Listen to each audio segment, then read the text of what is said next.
కానీ కాంగ్రెస్ పార్టీ కేంద్ర ప్రభుత్వంపై నిందలు వేయడం సిగ్గుచేటని కేంద్ర మంత్రి కిషన్ రెడ్డి అన్నారు. ఆ రిజర్వేషన్లు బీసీలకు మేలు చేసేవి కావని, మతపరంగా లబ్ధితో పాటు కేవలం రాజకీయం కోసమే ఆ పార్టీ నాటకమాడుతుందని ధ్వజమెత్తారు.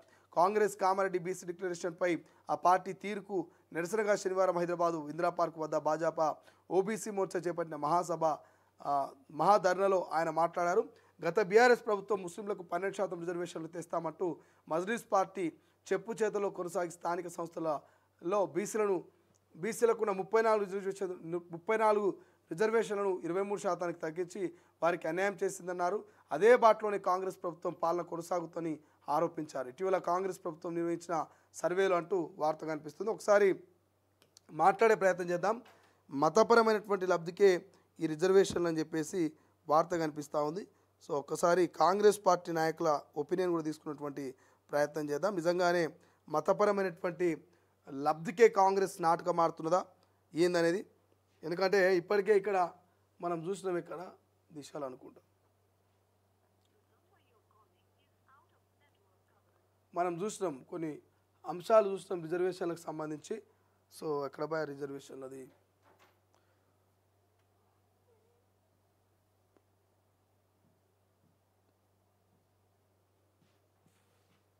స్వేచ్ఛలు అనుకుంటాం.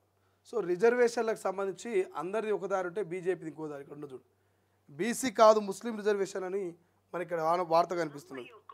బీసీ కాదు ముస్లిం రిజర్వేషన్లు, ముస్లింలకు మాత్రమే మేలు చేసేలా ఉంది అంటూ రేవంత్ సర్కార్ చేసిన సర్వే సమగ్రంగా లేదంటూ, ఇక నగరంలో 20% కూడా సర్వే జరగలేదు. మహాధర్నాలో కేంద్ర మంత్రి కిషన్ రెడ్డి నేటి నుంచి ఇంటింటికి బీజేపీ అని వార్త కనిపిస్తుంది. ఏ ముఖం పెట్టుకొని బీజేపీ నాయకులు ఇంటింటికి పోతున్నారో నాకు తెలియదు.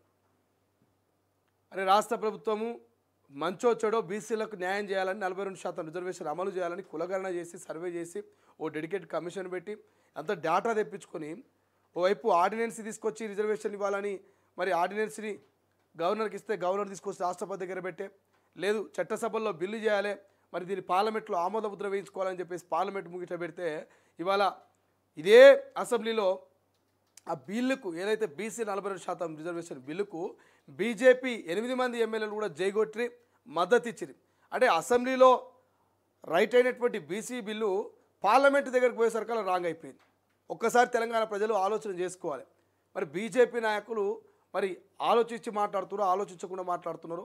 ఎందుకు ధర్నాలు పెడుతున్నారు, ఎందుకు ధర్నాలు పెట్టి మరి ఈ అంశాన్ని బీసీల 42% రిజర్వేషన్ అంశాన్ని మతపరంగా రాజకీయ పరంగా వాళ్ళు ఎందుకు హైలైట్ చేస్తున్నారో తెలియదు. కానీ ఒక్కసారి ఆలోచన చేయండి. ఇదే 42% రిజర్వేషన్ బిల్లును అసెంబ్లీలో పెట్టినప్పుడు బీజేపీ నాయకులు దానికి మద్దతు ఇచ్చిరా లేదా? నిజంగానే వ్యతిరేకించిన వాళ్ళు అయితే అప్పుడు మద్దతు ఇచ్చిన వాళ్ళు కాదు, అప్పుడు ఓట్ల కోసం సీట్ల కోసం మద్దతు ఇచ్చారు. ఇక ఢిల్లీకి ఎప్పుడైతే బిల్లు పోయిందో కేంద్ర ప్రభుత్వం ఆమోదించాలని చెప్పేసి మరి కేంద్ర ప్రభుత్వం మీద ఒత్తిడి కాంగ్రెస్ ప్రభుత్వం ఎప్పుడైతే తీసుకొచ్చిందో, బీసీ నాయకులు ఎప్పుడైతే తీసుకొచ్చారో అప్పుడు ప్లేట్ ఫిరాయించి లేదు ఈ బిల్లుకు మేము మద్దతు ఇయ్యం, ఇందులో ముస్లిం రిజర్వేషన్లు ఇంక్లూడ్ అయి ఉన్నాయి, ఎప్పుడైతే 42%లోకి వెళ్ళి ముస్లిం రిజర్వేషన్ని తీసేస్తారో అప్పుడే మేము మద్దతు ఇస్తాం, మా ప్రభుత్వం వచ్చినాక 42% మరి బీసీలకే కేటాయిస్తామని చెప్తున్నారు. అరే ఎందుకు ఈ ద్వంద్వ వైఖరి, ఎందుకు ఈ దొంగ ప్రేమ బీసీల మీద? బీజేపీకైనా కాంగ్రెస్కైనా బీఆర్ఎస్కైనా ఎందుకు ఈ దొంగ ప్రేమ అని అడుగుతున్నాం. బీజేపీ బీఆర్ఎస్ కాంగ్రెస్ ఈ 3 పార్టీలను మరి బీసీ నాయకులు ఖచ్చితంగా అడగాల్సినటువంటి సందర్భం ఇది. అప్పుడేమో సై అంటారు, అసెంబ్లీలో బీసీ బిల్లుకు సై అంటారు, ఇప్పుడు పార్లమెంటు ముంగటికి పోగానే మరి పార్లమెంట్లో ఆమోద ముద్ర వేయండి అని చెప్పేసి ఒత్తిడి తెస్తే ఈ బీసీ బిల్లుకు నై అంటారు. ఇది ఎక్కడి సంస్కారం, ఇది ఎక్కడి పద్ధతి? ఉంటే ఒకటే స్టాండ్ మీద ఉండాలి, అంతేగాని ఈడొస్తాడు ఆడొస్తాడు, గల్లీలో వస్తాడు ఢిల్లీలో వస్తాడా అంటే ఎవరు అడిగేటోళ్ళు లేరు కాబట్టి, అడిగితే వాళ్ళని అణిచివేయాలి కాబట్టి. సో తెలంగాణ ప్రజలారా మీరే నిర్ణయించుకోండి. అసెంబ్లీలో బీసీ బిల్లుకు జైగొట్టేటువంటి బీజేపీ నాయకులు పార్లమెంటు ముంగిటకు పోయేసరికల్లా నైగొడుతున్నారు. అంటే ఎందుకు అమలు చేయదనే ఒక కాన్సెప్టా మీరే ఆలోచన చేసుకోండి. ఇంతకు మించి ఏం చెప్పలేం. ఇదంతా కూడా రాజకీయాలకు మరి ఎత్తుకుపై ఎత్తేసుడు, రాజకీయాల్లో మనుగడ కోసమే తప్ప ఇక్కడ కొత్తగా మరి ఈ రిజర్వేషన్లు ఈ బిల్లులు ఏం కనబడతలే.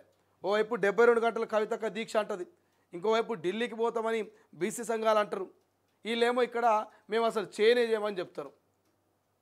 ఏం జరుగుతున్నదో ఏం చేయబోతున్నారో మరి తెలంగాణ ప్రజలారా మీరే ఆలోచన చేసుకోండి. ఏ పార్టీ ఎట్లా వ్యవహరిస్తుందో మీకు క్లియర్గా అర్థమవుతున్నది.